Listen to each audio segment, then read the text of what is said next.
provided by the LLF. Marc is a professor of international history at the London School of Economics and Political Science.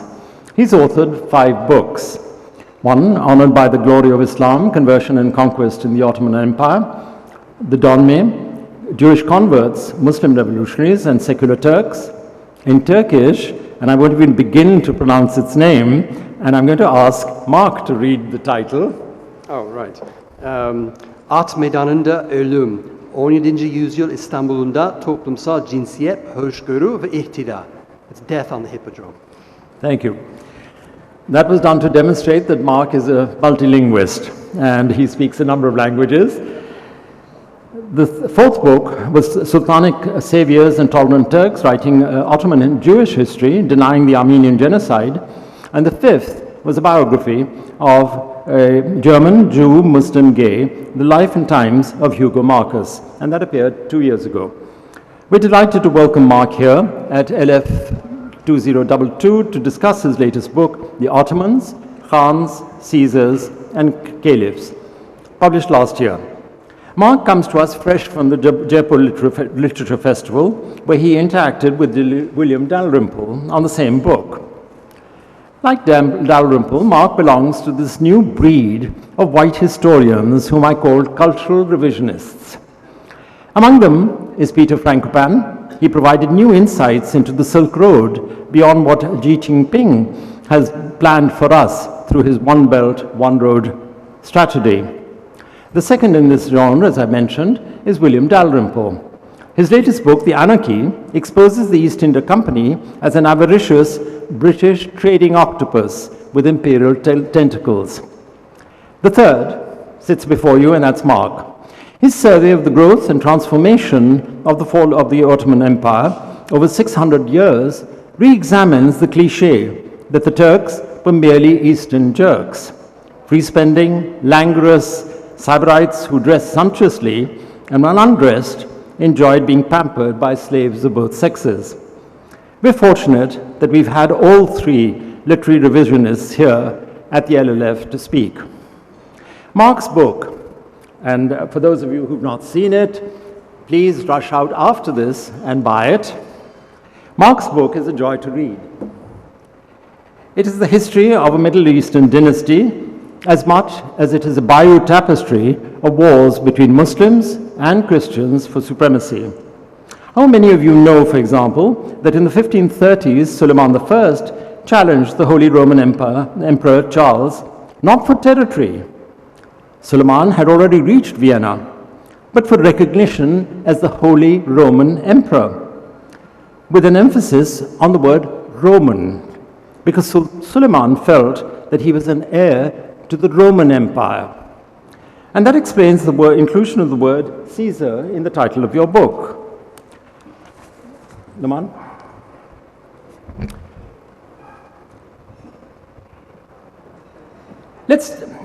I'll just run through a few slides, and I'm going to ask Marc to put them in their context. And the first one deals with, is a map of the 3 empires that feature in Marc's book. The Ottoman Empire, the Safavid Empire in Persia, and then the Mughal Empire. Would you like to? Yes, first of all, thank you for the introduction, and also thank you for putting together the slideshow. I didn't put together the slideshow. You did. I appreciate that.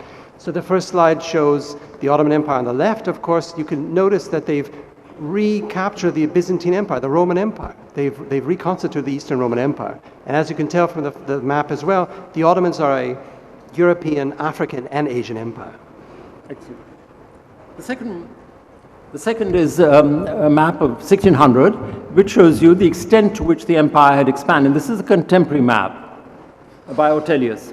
So for the first couple of centuries, the Ottomans are mainly in southeastern Europe and northwestern Anatolia, what is today Turkey. But then in 1517, under Selim, they conquer what is today called the Middle East and the 3 Islamic holy cities, Jerusalem, Mecca, and Medina. And this map shows that also how the Ottomans, and this is little discussed, are also an Indian Ocean power. This bears out what Marc was saying, which is the expansion of the Ottomans, and this explains why they come down and take over Medina and Mecca. So those of you who watch Lawrence of Arabia and are wondering why the Turks were on the losing side, they shouldn't have been. they were in control of the holy places. And this map also reminds us of how many modern-day states are the inheritors of the Ottoman past. And Turkey likes to think of itself as the inheritors of the Ottomans, but all of these countries could claim the Ottomans. The linkage between the Ottomans and the West was not hermetic, okay? They were not two separate empires. So I'll give you examples of this, and Mark will be able to elaborate on this. Let's deal with the Ottomans themselves. The first, and that's Mehmed by Bellini. And this portrait you'll find in London, of course, at the V&A. And it's actually in the Renaissance rooms. It's not in the Islamic Art Center, part of the museum. And that's precisely because Mehmed II, like his successors, Bayezid II and Suleiman, were very much Renaissance princes. And he also had medallions struck. But what's interesting is he could be any Renaissance prince with the three-quarter perspective, and with the columns, and also with the crowns. Of course, Muslim kings didn't normally have crowns, but here he's depicted as the ruler of Asia as well as Europe. And this is the medallion that Mark was talking about, done in 1490. And the same artist, the same Italian artist, the Venetian artist, made a medallion of the last Byzantine emperor wearing the same outfit. Right? It's as if you couldn't distinguish between Byzantine and Ottoman. And I should say that on the reverse of this medallion, there is a depiction of Mehmed II as a Roman god. And he's not a god, he's a Roman emperor being led, he's in a chariot being led by the god of war, Mars. Right? Okay. So this is another connection that was made. Wonderful.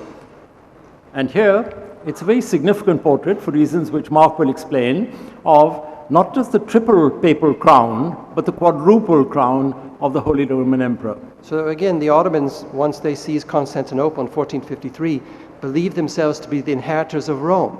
And in the reign of Suleiman actually had a crown made, again by a Venetian jeweler, which incorporates not only the three crowns of the Holy Roman Emperor, his competitor Charles V, but he added on top the papal tiara, because the Ottomans also wanted to conquer Rome, unite East and West, not under the Catholicism, but rather under Islam.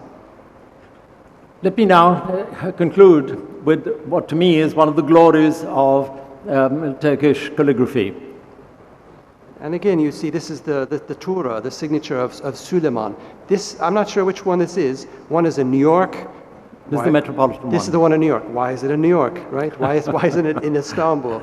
Another very famous one is in London, but they don't show it to the public. But what this shows in very short form is the Sultan as the master of the empire, at the heart of everything, and he's bringing together all these different elements of war and peace under his rightful guidance. That's the message. I shared these images with you, or Mark and I have shared them with you, to emphasize that we're not just talking about a dynasty, we're not talking about an empire, we're talking about a civilization that lasted 600 years. And that is, I think you should keep that at the back of your mind when we discuss in the next 20 minutes or 30 minutes or so. I'm going to take an elliptical approach, Mark, with you, rather than doing a chronological thing starting with the 13th century, Turkish chieftain Osman, until the last Ottoman Mehmed VI, who was deposed in 1922. I'm going to take an elliptical view.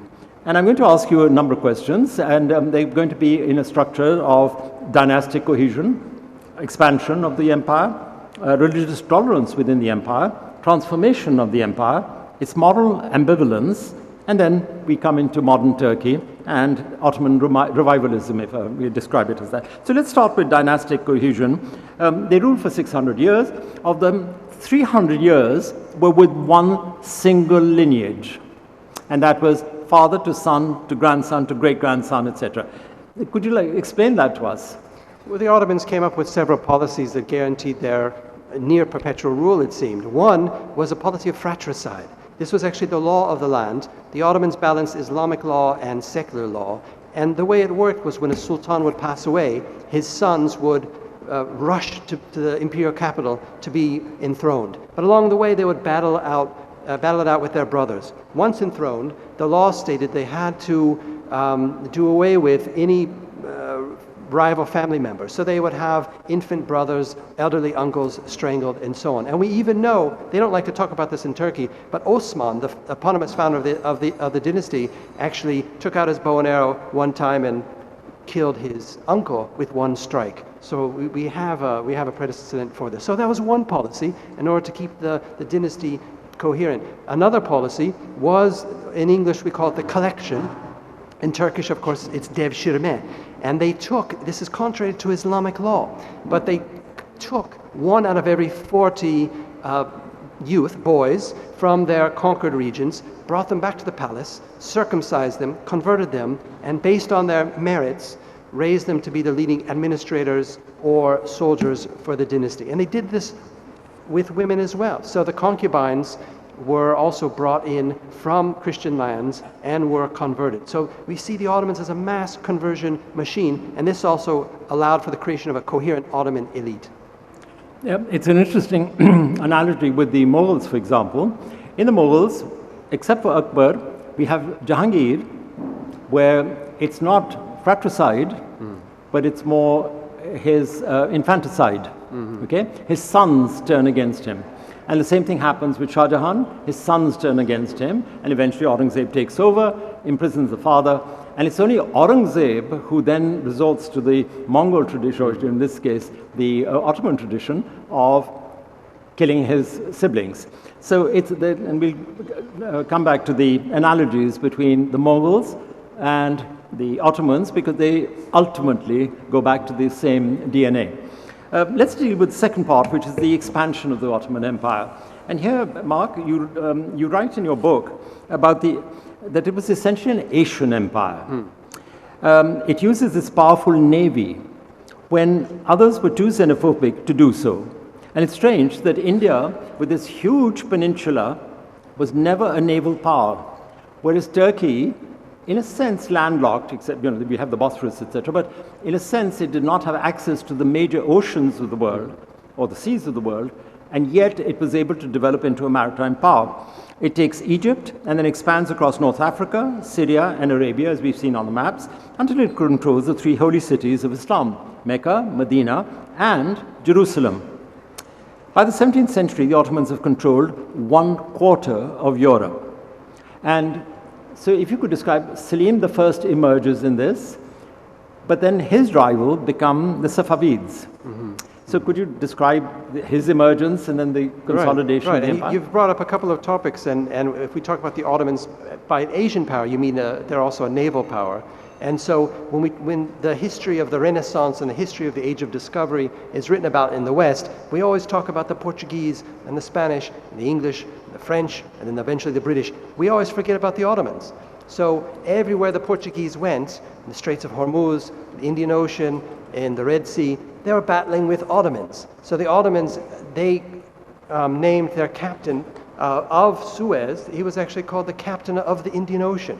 The Ottomans also occupied part of the west coast of India. They were in Surat, for example. They were battling against the Portuguese for Diu. The Ottomans also were as far as Indonesia. They didn't take territory, but this is another aspect of what helped the Ottomans rise, which was their alliances. In the West, for example, they allied with Christians. So in the 16th century in the Mediterranean, the Ottomans are allied with the French. And it's the French king and the Ottoman Sultan are launching attacks against the Pope in Rome. Now, there's an election in France next month. No one's talking about Muslims in this way, right? No, none of the candidates for high office in France are talking about how the Muslims in their land, they could talk about the past. Forget about that. It's all Islamophobia. But the point is that in the West, they're cooperating with Christian allies. In the East, they're different Muslim allies, and they're playing the great game in the Indian Ocean. That was the first topic you brought up. And the second topic was about Selim. Selim. And the Persian confrontation. The first. And of course, this is often misinterpreted. It's often, especially today in Turkey, people often talk about the Ottomans as if they're just a normal Sunni Muslim force, and the Safavids are a Shi'i force, and they fought against each other, Sunni versus Shi'i. But it's not quite that, because what mattered at that time was loyalty. So the Ottomans, despite indeed massacring Shi'i Muslims within their empire, they also allied with other Shi'is. They also set up Shi'i dynasties in Lebanon, in 3 parts of Lebanon. For hundreds of years, Shi'is were administering Lebanon for the Ottomans. So it's not simply a story of Shi'i versus Sunni. But the real issue was not only loyalty, but also Sufism, spirituality, even Mahdiism, even Messianism. And so when you have the Safavid emperors considering themselves the Messiah, it's little known, but actually Suleiman was called the Messiah by writers at his court as well. So you have, it's not simply Sunni versus Shi'i, but it's more Messiah versus Messiah, loyalist versus loyalist. Mark, you do realize that some of the remarks in your book, and particularly in your lecture this afternoon, are more addressed to Islamabad than to here when we talk about loyalty. Okay? That is the issue at the moment in one of the provincial houses in Islamabad. Mark had mentioned about the naval power that emerged amongst the Ottomans, and I'd just like to amplify what Mark had said about the map, that, for example, their cartography was well advanced, as you can see, but also that they had been in touch with Christopher Columbus's sailors. With his crew, they interviewed his crew, that's right. So often, again, in the West, not only in the West, not only people like Bernard Lewis, who's well known, but also Turkish scholars like the great Halil Analcik would write in a very Orientalist fashion about the Ottomans, saying that because they're a Muslim, they weren't curious, they weren't intellectual, they weren't engaged with finding out about the world. That's entirely untrue. As you mentioned, the Ottomans were very keen to understand what was happening in the Age of Discovery, what Columbus and Magellan. They also got Magellan's map as well. And so they're very curious to figure out what was happening. But what we forget when we tell this triumphalist story in the West about the rise of the West is that for centuries, until the 19th century, it's still all the power, all the wealth, all the glory is in India and China and the Ottoman Empire. Excellent. Now, we've talked about the expansion. Mark has referred to the Shia-Sunni definition, but within the Ottoman Empire, there was a kind of confluence of this. So it was not quite as severely demarcated as there is in our modern understanding of it. So when historians, for example, talk about conversion, it's a baptism of blood, of forced subjugation. Whereas in the case of the Ottomans, as you rightly mentioned, it was a different technique, although it did, in the case of the males that they took over, involve a surgical procedure. Give us an idea, Mark, of the manner in which the Ottomans integrate these converts and use them to strengthen their administration, per se. I mean, here you have 1 out of the 40 boys being taken, trained, and the communist parties of the world have achieved their success using this kind of mechanism where one person is taken and then he's converted into the cadre. How did they manage this and then to secure that loyalty from persons who genetically were not part of the Ottoman community? Well, the idea was they wouldn't be able to rely on the other Turkic and Islamic powers in the area, and they didn't want to create aristocratic class. So they wanted to create a meritocracy.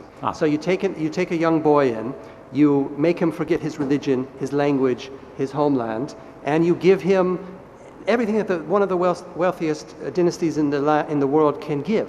So you tell him, you train him, you show him that based on his merits he can rise, he can become Grand Vizier, and he can become the second most powerful person in the empire. So that creates loyalty, and it worked for several centuries until they moved away from that system. You also mentioned that the justification that was given to them was that necessity justified what was illegal. Right. This is a line from a 15th century Ottoman historian, actually writing in Arabic, and this is the philosophy of the Ottomans in a nutshell. So if it fits Islamic law, fantastic. If it doesn't, then make the secular law reconfigure Islamic law to make it work. The Ottomans were practical, and they cared about the dynasty surviving. So they had a figure, the Sheikhul Islam, who was a figure we haven't seen in Islamic history. He was like a chancellor, and he was in charge of the entire religious hierarchy. So this is actually a system of secularization. This is a system where the state controls religion. Yep. Right? So this is something that's happening very early, much earlier than it happened in the rest of Europe. The word necessity, it reappears in history. The first was, of course, Cromwell, who said that necessity hath no law. And the second is in our own country, where we have the law of necessity, okay? And that seems to cover a number of constitutional lapses and sins. Let's now move to the ethnic minorities. And covering such a large empire, it was inevitable that there would have been pockets of minorities who had to be absorbed, at least controlled and regulated. Now, how was that done in the case, for example, of the Christians, the Caucasians, etc., and Sudanese? What I like to talk about in the book are the Jewish subjects of the empire.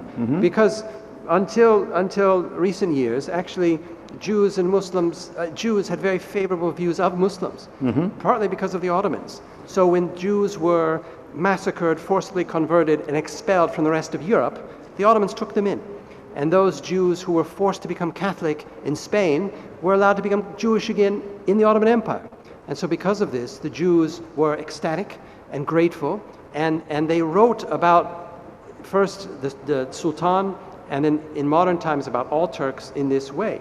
And so this is the thing. The Ottomans were practical, and they could see that the West was losing a very important group of people. And when the Jews came to the Ottoman Empire, they served in the palace as physicians. Now again, the Jewish body in the rest of Europe is being annihilated. The Ottomans are allowing a Jew to touch the body of the Sultan. If you can imagine the difference here.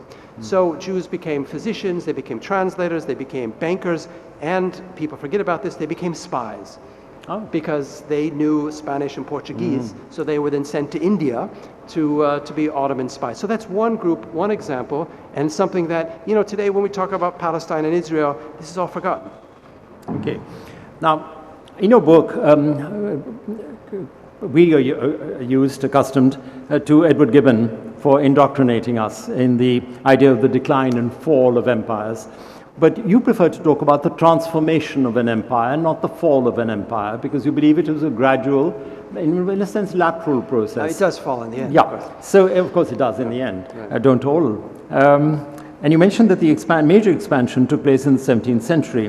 What about the new shareholders who succeeded in that? The Janissaries, the women, the Wazirs, the Maulvis? Yeah, so the Ottomans themselves in the 16th century began to talk about decline. And so modern historians have picked this up. But historians now like to talk about transformation, because you can't decline for 300 years. That's a very long decline. But the system transformed, the system of the military recruitment, the system of government, and part of this has to do with women also, because we see in this period the rise of palace women. And there are misogynist men, like there are today, who didn't like women having power in the dynasty and in the palace. And so some of these writers began to write against these women who, for example, would be regents of very young sultans. And I've read archival documents where it's clear that it is the mother of the sultan standing behind a curtain who is addressing the Grand Vizier and saying, we need to repair the fortresses on the Dardanelles. We need to launch this campaign against Venice. We need to sack this vizier. So women are very, very powerful. They have power. They don't have legitimacy. They're not actually the sultana. They're not ruling, but they're there. So the rise of new classes, the change in government, the rise of women, this led to a literature of decline, which modern scholars have picked up. But again, there's transformation, and the empire will continue until 1922, of course. And of course, most of these women emerged because of the convenience of marriages, of well-chosen marriages. Yeah. Since we are talking about playthings, I won't be forgiven by the Pakistani audience, and certainly not the ladies amongst them, for not talking about Turkish drama serials. How many of you still remember Burak Özçivit? You don't know him? My God. How many of the ladies in the audience know? No? Or how many people watch Turkish television programs? Well, how many of you watch television? Turkish television. Right, there you are. The impact of Turkish television was brought out in Naveed Shehzad's book, Aslan's Raw, Turkish Television and the Rise of Muslim Hero. I was hoping that she'd be here, but she's unfortunately not well. And this came out 3 years ago. And it's an interesting insight from a Pakistani standpoint, but a dispassionate book on the growth of Turkish television and how it moved towards Turkish revivalism. And that brings me to modern Turkey and modern Ottoman revivalism. The rise of Russia as the new enemy. Can we talk about television programs for a minute? Yeah, of course, please. That's what the audience really came to hear about. Yeah. Anyway, so the thing is that you mentioned earlier, Lawrence of Arabia. Yeah. And so for so long, in film, the vision of Muslims, of course, and Ottomans was an Orientalist one. If you even think of Star Wars, Jabba the Hutt, that's an Ottoman sultan, right? If you think about it. So you have this negative Islamic image, image of Muslims. So you can, on the one hand, so the past 20 years, you can see Turkish television is answering to that. And they're showing, these historical figures in a very human way. And many people here watch the series Ertuğrul, right? Ertuğrul is very popular. It's a bit bloody for me, it's too violent. The problem with Ertuğrul, I mean, the costumes are fantastic, the tents are fantastic. The problem with it is that, they depict the role of women correctly, but they see the world in black and white. It's Christians wearing crosses battling Muslims. And Osman himself, the founder of the dynasty, most of his retainers, most of the men in his circle were Christians. And his right-hand man, Köse Mihail, was a Greek prince. He eventually converted when he saw the Prophet Muhammad in a dream. But for 15 years, he was Osman's right-hand man. And Osman fought as often against Muslim Turks as he did against Christians, with Christians bearing arms alongside him. So this is all forgotten. You watch Ertuğrul and it's black and white. The series that I think is the best is Muhteşem Yüzyıl, the Magnificent Century. That's the one that you should watch. But if you go to Turkey today and you flip around the television channels, there's 6 different shows on about the Ottomans now. One is about Gallipoli. One is about crime in the 19th century. There's a detective. And so you see these shows, the Turks are doing the right thing. They're trying to take control of the history, and they're trying to narrate it their own way. The problem is, of course, when it comes up against historical reality. And there's a television show about Abdülhamid II, in which, this isn't going to be very popular here, but Abdülhamid II is depicted as being very much against Zionism. Now, and in that television show, you have Theodor Herzl, the founder of Zionism, as this evil Jewish stereotype. Now, in fact, we know that Herzl and Abdülhamid II worked hand in hand, because Herzl wanted a Jewish state in Palestine, Abdülhamid wanted an improved image in Europe. And so we have all kinds of evidence for this. And so basically, Herzl went to Europe and wrote fluff pieces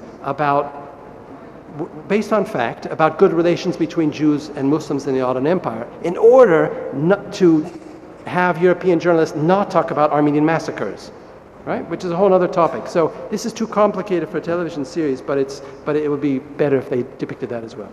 Turkey was once described as the sick man of Europe. And I think in a discussion that you had with William Darrell in Pula Jaipur, you said the emphasis should not have been on the sick man, it should be on the word Europe. Because... Of Europe. Sorry. Of Europe. Part of Europe. Yeah, because, and the moment you mention that it's of Europe, then of course this whole question of NATO, etc., in modern context comes up. The European Union could not conceive of a Europe other than a Christian Europe. And this is where Turkey found itself on the outside. The European syndrome is Turkey wanted to be a part of the EU and was rejected. Ukraine wanted to be part of NATO but was not allowed in.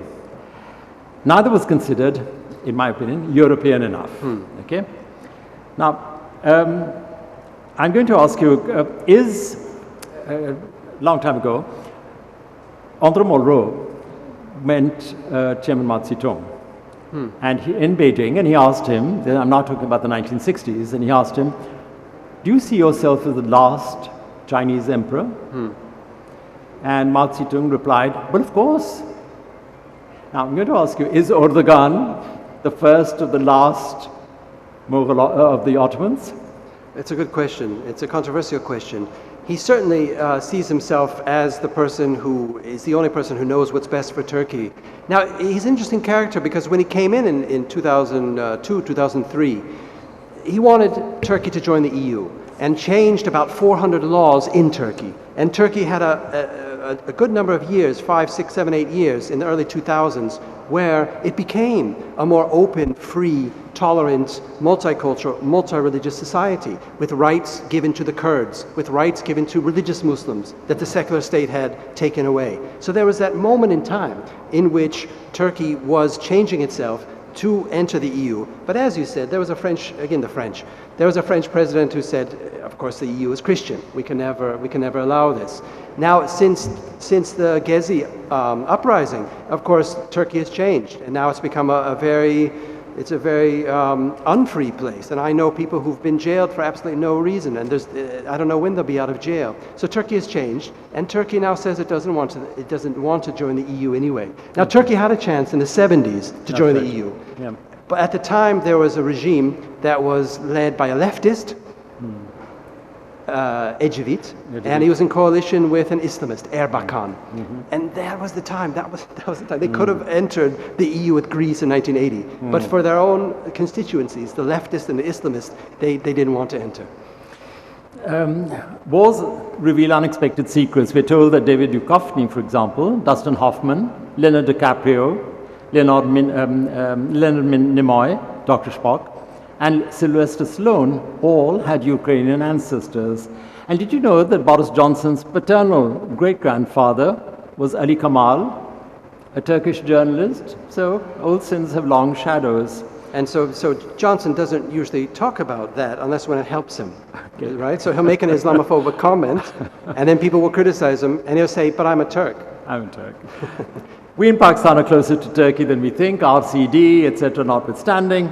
Turkey has had 4 military coups since 1960, and we have had an equivalent number since 1958. Mehmet Dülger, he was a Turkish parliamentarian and a member of the True Path Party. He once wrote, and please don't misunderstand it, I'm only quoting what I've read. The military consider themselves the real owners of this country because they're ready to give their lives to save us. But I'd like to be governed, not saved. I want to be saved from the people who want to save me. The past was not yesterday, the past is today, and the past will be tomorrow. So with that, let me thank Marc and let me leave the floor open because I'm sure there'll be a number of provocative, interesting questions which the audience might like to ask of Marc. Thank you. May we? Because we can't see because of the light, of course. Can you have the lights on? Lights. And also a microphone given. Preferably 2 microphones. Makes it easier. Maybe we'll take a few questions. Yeah. Take 3 questions. What we'll do is, with your permission, we'll take 2 or 3 questions together so that Marc can then synthesize them into one. Yes, Osama Siddiq. This is not a plant, by the way. He's an author. Thank you very much. Very rich talk. Thank you for that. I was intrigued from the point of view of historiography. I mean, this is a theme which is complex, and you've written a vast book on it. What, first of all, compelled you to revisit? I don't know whether you're a revisionist or not, I won't go into that, but to revisit it, and what would you say, I mean, at the cost of sort of abbreviating it too much, are your main points of departure from how this entire phenomenon has been examined before? Thank you. Okay. Or should I start with that? Yeah, start with Actually, I'm going to start with that question, really, because it's a very impactful one. There hadn't been a history of the dynasty, covering the whole dynasty, for 16, 17 years. So the first reason was just practical. I wanted to be able to articulate my own ideas about the Ottomans and incorporate all the latest of my own and others' research. So it's going to be a very controversial book as it's being published into Turkish, and also for Ottoman historians for a number of reasons. One is the way I depict Ottoman interpretations of Islam. So today people want to see things very simply, as we talked earlier, just Sunni, Shia, and so on. But I show how the Ottoman dynasty always surrounded themselves with a number of different interpretations of Islam. And some of those we wouldn't recognize as Islamic today. The kind of people who are like these sadhus in India, who consume narcotics and dance and sing, and they do negative things to their bodies, they're tattooed and so on. So the Ottomans wanted their blessings, the early sultans. So they were in their retinue, as were Persian Sunni scholars. So that's one aspect. I also depict how fragile the dynasty was. How, on the one hand, they always wanted the blessings of these Sufis, but this was very risky because throughout Ottoman times, there were Sufis who said, actually, I should be on the throne. Actually, I'm the connection between the heavens and earth, and there were multiple uprisings, armed uprisings. So I put that in there. Another controversial aspect will be sexuality. Women's sexuality, men's sexuality. Again, the book is based on Ottoman language, Arabic language, Hebrew language, Greek language, it's Persian language, chronicles. It's based on how the Ottomans expressed themselves. And if we read them, if we're honest historians, if we look at the poetry of the sultans, and if the sultan expresses a desire for a Christian boy, then as a historian, we have to include that in the book. So these are some of the aspects. Any other questions? Now Please, let's take three or four. Yeah. Please, madam. And then we'll take the one out. Yeah, hello. Actually, I was curious to find out. Could you give us your name if you have My one? name is Rizwana, and Okay. I lived in California. I told Mark also for a long time. But I am curious as to find out where and how did you get to research? And because Darrell Limple, he's a historian also, and he lives in England. So what were the ways of you finding these knowledge bits, and which is the best place that you will recommend history-wise, looking for knowledge, the authentic knowledge, because so much is fudged, fake news and all that. Okay. Thank you. Let's take a few questions. Yeah. Next, Governor Sahab, Shahid Hamid Sahab. Two quick questions and one slightly longer one. The two quick questions are 600 years. Have there been any empires that have lasted longer than 600 years? Second question, at its height, what percentage of the total population of the empire was Turkish people? And third, what enabled the Turks to rule for 600 years over their empire? Okay. Again, the simple questions were there, I don't know, can you name another dynasty that lasted 600 and however many years? It's hard the to Ptolemaic. think. Sorry? Ptolemaic in Yeah? Egypt. In Egypt. Yeah, right. yeah. So the Egyptian Empire, the Chinese empires, etc. Many of them lasted more than 600 years continuously, as such. Not necessarily the same Fair enough. family, but as an empire, as a Okay. But as a as dynasty. one family. Yeah. Again, Chinese. Okay, fair I'd say enough. the Chinese and Ptolemaic. But please, the next one And is... the other question was about, what was the other quick question? But where the archives are, where you access the Topkapi archives because of your familiarity with the language. Yeah. Well, it all begins with language. And this is what I tell my students as well. They want to write their theses on Ottoman history. I say, well, do you know Arabic? Do you know Ottoman? Do you know Persian? And it's also good to, can you read Serbian? Can you read Greek? Because it's not just the elite that's leaving records. So it begins with language. So someone has to have language training. And then there are all these fantastic libraries in Istanbul. Not just Topkapı, which is difficult to get permission into, but Suleiman's library is an incredible, one of the largest libraries in the world.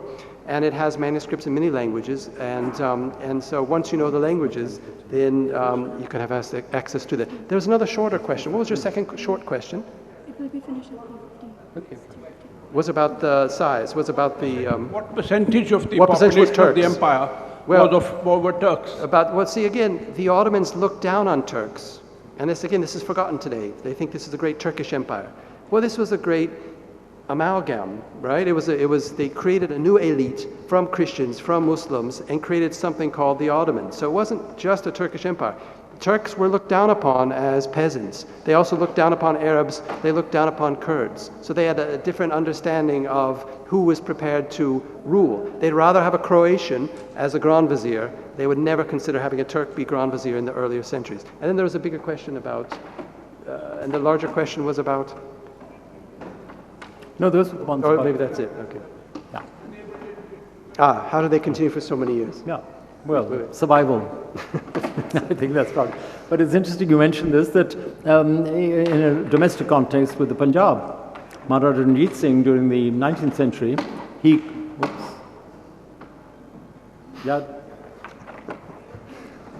ਸੁਣ ਤੂੰ ਖੇਡਾਂ ਖੇਡਣੀਆਂ ਨੇ ਤੇ ਬਾਅਦ ਵਿੱਚ ਕਰ ਲਈ ਰੱਸੀ ਨਾਲ So you're talking about the Punjab.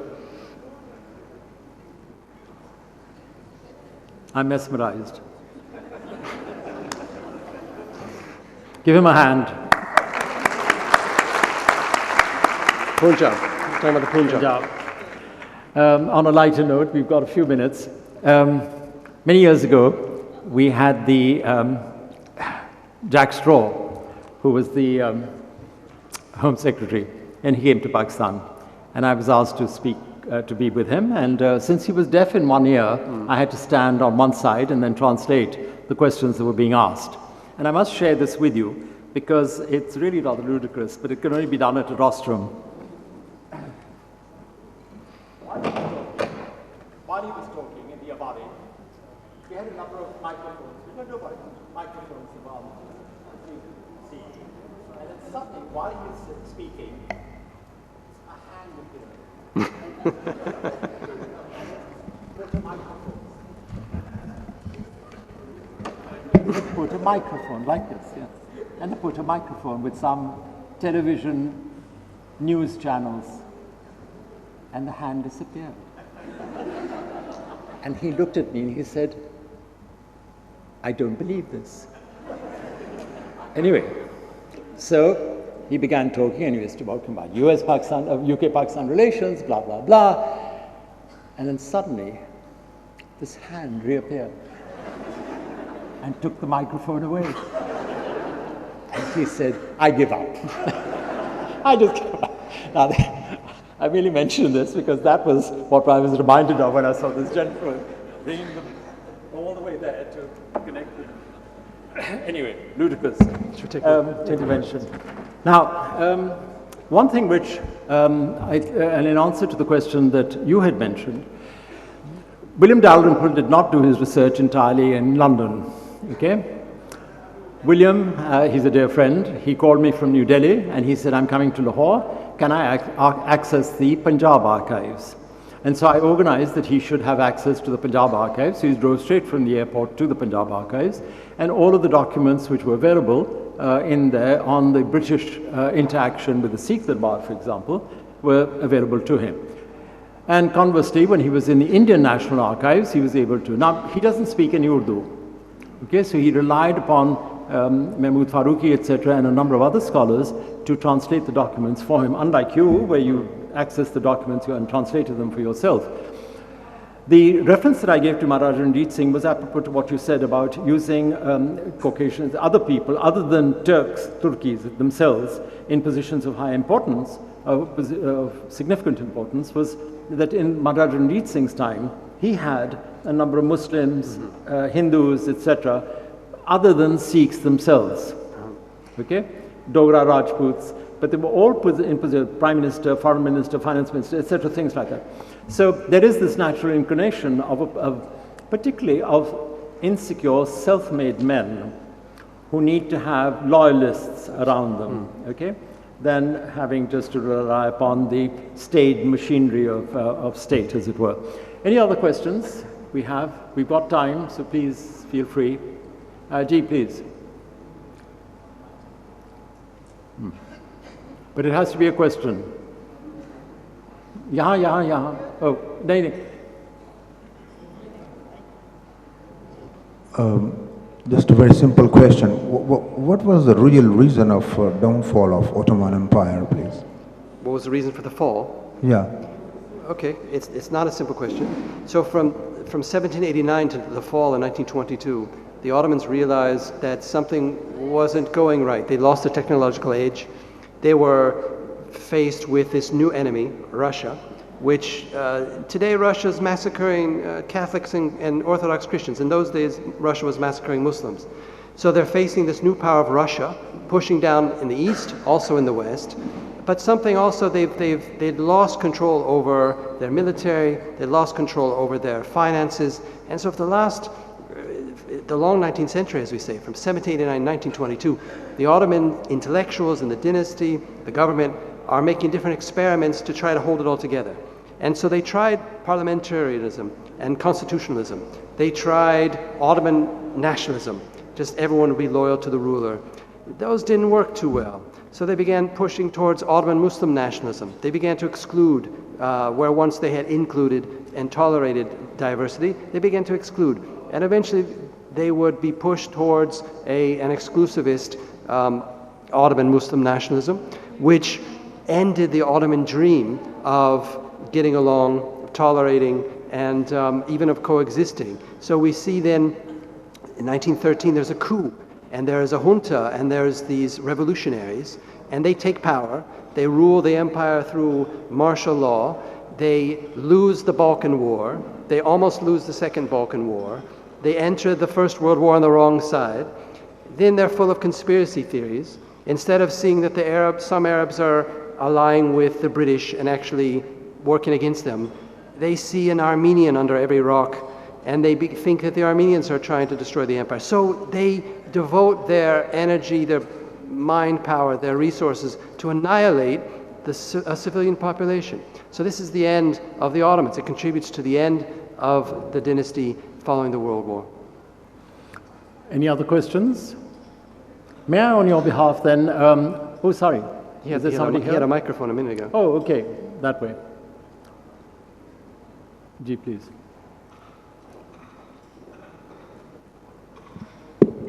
Hello, my name is Abdullah, and I wanted to ask you that what was the strategic importance of the Battle of Lepanto? Not the tactical importance, the strategic importance on the overall Sultanate. Okay. Yeah, the Battle of Lepanto has a big role in Western European history. The idea that this was the defeat of the Ottomans. But actually, sure, the Ottomans were defeated, but it didn't do anything. Right after that, the Ottomans took Cyprus. They rebuilt their navy. They continued to thrive for another three and a half centuries. So again, this is a misinterpretation of history. This is a Western vision, a Western celebration of a naval victory against the great Muslim power, but it had little impact on the march of history. Anybody else? I'm going to ask a question. Oh, sorry, anybody there? Please, madam. We have the Sultan Suleiman, and we read that he murdered his own son, Shahzada Mustafa, who was supposed to be the legitimate heir. By the father murdering his own son, do you think that led to the legitimization of the Suleiman empire? But here you have the father who kills his own son. Usually it's the battle between the brothers themselves. Well, there are a lot of other examples of this. I mean, Mehmed, there were other examples. So, and it was a tragedy. And people, the Ottomans, the chroniclers, first of all, they try to blame it on a woman, of course, right, in the chronicles. But then they say he was under the spell of Hurrem Sultan. But Suleiman, in a way, never recovered from this. He was depressed by this. We've seen the miniatures. We've read the text how he wouldn't separate from the grave. He wouldn't leave. He was so distraught by what he had done. Another of his sons he had put to death in Iran. He had fled to the Safavids and was working against them. So he had the Safavids put him to death. Put that son to death. Suleiman's a complex character. So early in his career, he's this bold young man who's conquering Rhodes, and he's conquers Belgrade, and he launches a campaign against Vienna. The writers in his circle depict him as the Mehdi, as the Messi even. This is early in his life. Later in his life, he becomes a mature man. He has the loss of his son and so on, and he turns to religious contemplation. He gets rid of all the gold. He was a goldsmith. He gets rid of all the gold. He gets rid of all the luxury. He begins to wear green.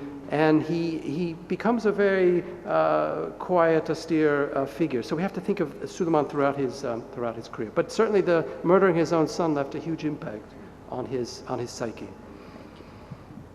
Please. His Excellency.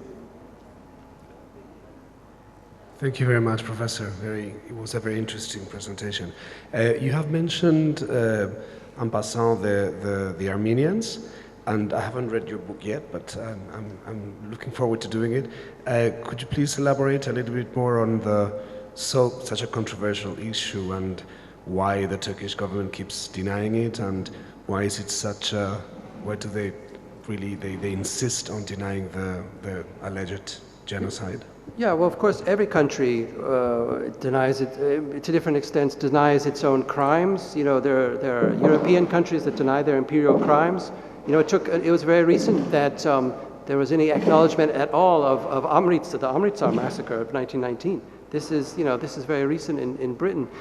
So I think, the United States has never acknowledged the many genocides of Native Americans in any meaningful way, until I was actually born in the deep South in the United States. And you go to any southern city, there's no markers of all the lynchings. There's no memorials. An African American just built the first museum to lynching. So I think any country, people don't want to talk about the crimes they've committed. In Turkey, so that's part of it. But it's also because there's a lot of reasons for it. But it's built into the fact that the founder of the Turkish Republic, Mustafa Kemal Atatürk, denied the genocide from the beginning. The way he narrated history and the official Turkish history thesis actually begins in 1919, when he lands from the Black Sea and then begins the revolution. So it didn't happen, and if it happened, they did it to us. The only genocide memorial in Turkey is in eastern Turkey. It's a very tall tower that you can see it from Armenia. It's the genocide of Turks by the Armenians. They've turned it around. So that's part of it. Now, of course, what I like to say as a historian is the Armenian genocide is probably the most well-documented event in Ottoman history. And you could ignore what the Armenians say. You can ignore what the Americans and the Germans say. You could just read the accounts of the perpetrators. You could read the telegrams. You could read the memoirs. You could read their letters. You could read their statements. And it's all there. So any honest historian accepts that a genocide occurred. And it's only for political reasons that people deny it. We have 5 minutes, and I'm going to... Oh, please. Yes, Asma. Oh, sorry. Okay. One for you, and then Asma. Please. Yeah, so I'm Iman Rashid Wright. And the question that I had in Pakistan, especially, people were obsessed with Turkish dramas. And on different channels, there are very different representations, but something that I find common in all of them is that certain terms, words that are being used all around them, like that Pakistanis have taken all and like absorbing in them in. And especially when we do not, when you watch TV for entertainment and usually do not research about those things, and they're very Turkish in nature. So I just wanted your viewpoints on what extent do such cultural terms show a true representation of the Ottoman culture, and not the Turkish but the Ottoman culture. Okay, Asma, yours? No, please, we've had one from you. Okay. Madam, with due respect. Hello. I was intrigued by your comment that Ottomans actually look down on Turkish people. Can you find, so I guess my question is, can you find in Turkey today purely Turkish history? Because the reason why we visit Turkey is to see Ottoman history and Ottoman, the culture, etc. But is there a purely Turkish culture? Is it separable from Ottoman culture? Can you? Yes, absolutely. Of course there is, and there are parts of Turkey that you could visit that are that are unique in the different ways. The different food and the different festivals they may have. Of course, you could go, for example, to Central Anatolia, to Cappadocia, and there you have original food, and there's many different dialects of Turkish spoken in Turkey. I mean, that's the thing.